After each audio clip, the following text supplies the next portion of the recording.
مبسوط. قلنا له حياك الله يا عم، رجعنا على الدوام.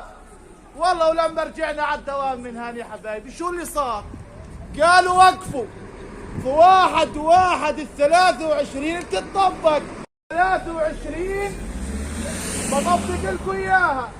قلت له انا استاذ لغه عربيه، كلمه تستحق بمعنى انه لازم تتطبق، بس هو كان لبدنا عخوش. تعرفوا ليش؟ لانه هو كان يفكر زوال اسرائيل في 22 ما زالتش،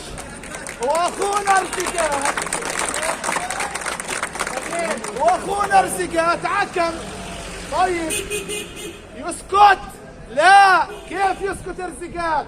قال ابدا، قال الحكومه انا ما اتفقت معها الا عليه. ايش اتفقت يا فخامه رئاسه ب 8000 شيكل؟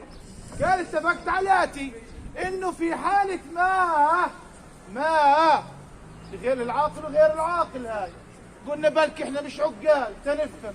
في حاله ما تم وجود مصاري بنصرف لكم اياها.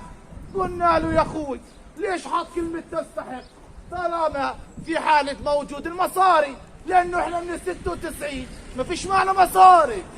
طب يا شتي شو نعمل؟ قال بعينكم الله استنوا تتيجي هالمصاري من الدول المانحه. في الاخر شو قلنا له؟ قلنا له احنا قاعدين هان وراح نظل قاعدين هان ويسمعوا اللي قال. فيش وراي حدا، ماليش ظهر، فيش ايش اخسروا. الثبات واقفين هان تناخذ حقوقنا، لانه احنا بدناش مصاري، بدنا كرامه. اسمعوها كويس كلكم، بدنا كرامه وبس. خطابات رنانه بدناش خطابات رنانه. بدنا كل واحد يعرف شغله وحده وبس.